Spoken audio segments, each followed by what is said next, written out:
Well, hello there, motherfuckers, and welcome to another rant. So, what are we gonna talk about this week? The Iconics. Fuck these two girls. Honestly, if I have to watch another episode of SmackDown and listen to one of their inane promos again, I said I am going to fucking take a stick of dynamite, put it in my mouth, and light the fucking fuse. Sounds a bit drastic, doesn't it? I think so. I probably won't do that, but I'm just saying. These promos are horrendous. They're horrific. They're horrible. They're terrible. They are beyond fucking terrible. They enter into a new realm of terribleness. They're bad. Really, really bad. They're green in the ring. Their work looks horrible. I'm not a wrestler. I realize that. But I could look at other girls like Becky Lynch and Naomi and, yeah, even Ruby Riott, even Sarah Logan, and still their work looks better than Billie Kay and Peyton Royce, the Iconics.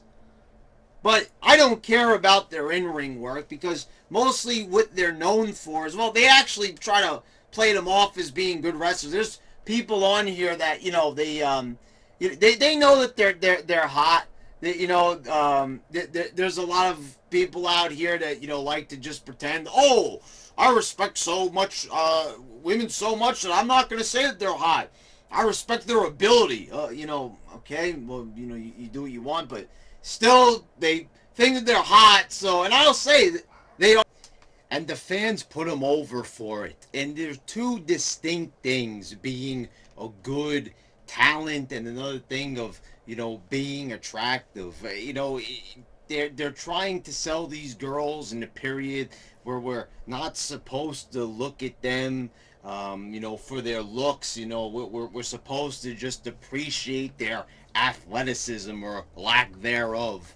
So it's not just the green wrestling; it's the absolute excruciating promos. And what do I mean by excruciating? It's the tone of the voice, it's the accent mixed with almost inaudible dialogue between the two of them.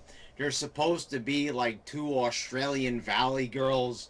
On this last episode of SmackDown, they had them singing a song to a chorus of boos from the crowd, and it wasn't heel heat. It felt more like get the hell out of here with this horrible screeching. Somebody brought up in my comments that Jillian Hall. Now there was a girl that she had, a funny gimmick. Her gimmick was that she's a bad singer. Well, that's not their gimmick. It's not just singing. They only did that because they were, trying to play off of Aiden English, whose gimmick is that he does sing. This was just supposed to be, like a little bit of a mocking parody type of thing, but it came off ear-bleedingly bad. Like with Jillian Hall, there was a certain level that, she was bad at singing, but you knew that she was trying to be bad on purpose, and that was supposed to be the whole entire gimmick. And she was a bad singer, but it wasn't like I didn't hold my ears because she did it at a tone of voice where it was tolerable. You'd roll your eyes, but you're like, oh, that's the joke, that's the gimmick.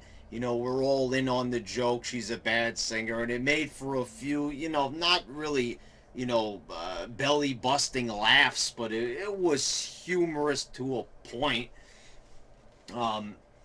But these girls, they're just every 2 seconds, every single time they come out, they make them act all hyper, like they just had 1 dozen Starbucks Frappuccinos, and they come out there and they're all giddy, and like I said, I couldn't even understand them last week, and this week it was like the same thing. They were just saying things inaudibly because they have them acting all hyper and all, it's too much already. I can't listen to these girls anymore.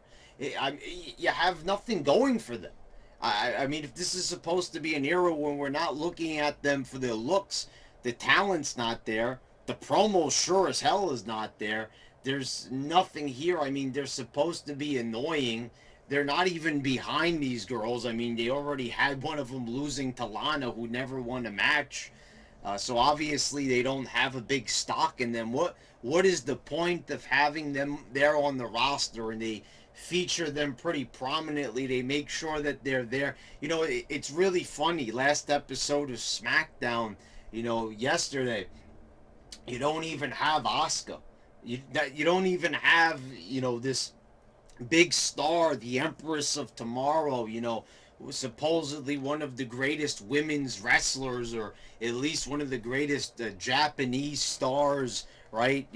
She's not even there, but you've got the Iconics. They made sure they booked them on the show. Creative made sure that they wrote them on the show, but not Asuka. And you guys know I'm not even a big Asuka fan, but I'll even admit that when I watch an Asuka match, I even the preach. I'd rather listen to an Asuka promo, which I can't even understand, but that's understandable because her first language is Japanese.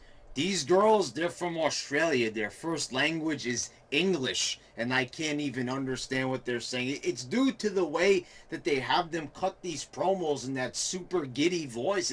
It's not good. It's not coming off across well. So I have to ask, why do it? Are you trying to annoy your viewers? I mean, the thing is, people don't like them, and like I said, this is the common defense I see from fans. Oh, they're hot. I get it. Jeff Lane says the same thing on the Vince Russo podcast all the time, and I get it. I'll say that Peyton, more than Billy Kay, in my opinion, anyway. Very attractive girls, but we're supposed to get the hand slap for saying that, because we're not supposed to be looking at their bodies. We're not supposed to be looking at them from an aesthetic standpoint. We're supposed to forget about that's the diva age, right? That supposedly ended at the start of the women's revolution. No more swimsuit competitions, no more bra and panty matches. We're not supposed to even remember or think about any of that stuff. We're supposed to appreciate them for their athletic ability.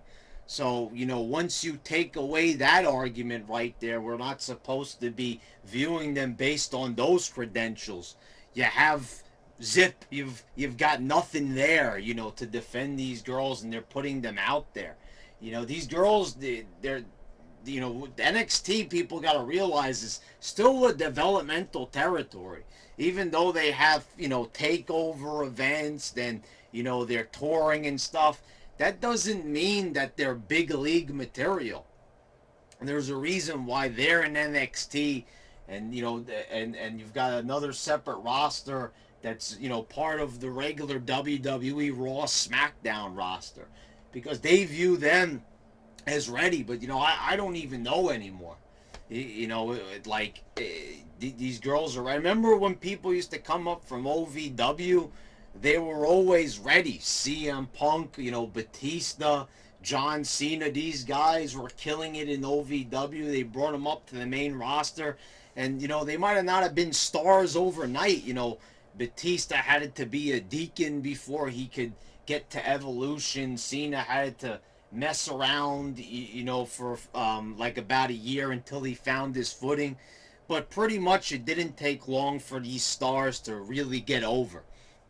And you think about who they brought up, like divas-wise from OVW. Most of them were pretty memorable. You think about these girls, and you're kind of like, why exactly were these girls elevated so fast, and why were they elevated at all? They're undeserving. You've got to believe that there's other talents. Think about it, like Kairi Sane, for instance. Just alone the Royal Rumble appearance she had, you could already tell that girl is more talented than the Iconics. Why would they bring them on here?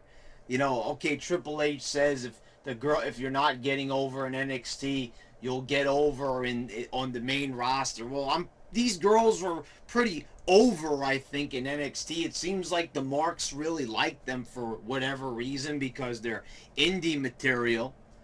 So why they were brought to the main roster when they're basically failing big time, it's the crowd doesn't really seem invested in them at all. You know, it's another flop basically. You know, they got to get past this thing, you know, where they think that people are just over because they get some cheers from a crowd of 500 people. You know, that's not the case. You know, Colt Cabana, for example, this guy, you know, got massive cheers when he would perform in Ring of Honor. He stepped before a large audience as Scotty Goldman, I think, on SmackDown or something. Nobody even knew who the guy was. So, you know, they lie to themselves. They think that these wrestlers have bigger reputations than what they really do. You know, and the thing is also, to close out this video, what's the deal with the name, the Iconics? To me, this is probably, you know, supposed to be ironic, I guess. They you know, it's supposed to play into their, you know, egotism, I suppose. You know, oh, we're iconic, you know, so we're going to call ourselves the Icon. To me, it sounds ridiculous. They're probably the least iconic. You think of icons, you think of superstar Billy Graham, you think of, you know, Jesse Ventura, Hulk Hogan, Macho Man. You know, think of these iconic revolutionary stars, you know, that are larger than life. And then you think about, you know, the Iconics, these two girls that are so greener than grass. And I mean, you know, there's just no comparison there, folks. It's an insult.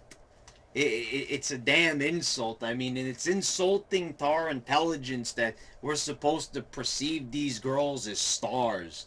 If these are stars, I don't know what that makes everybody else then.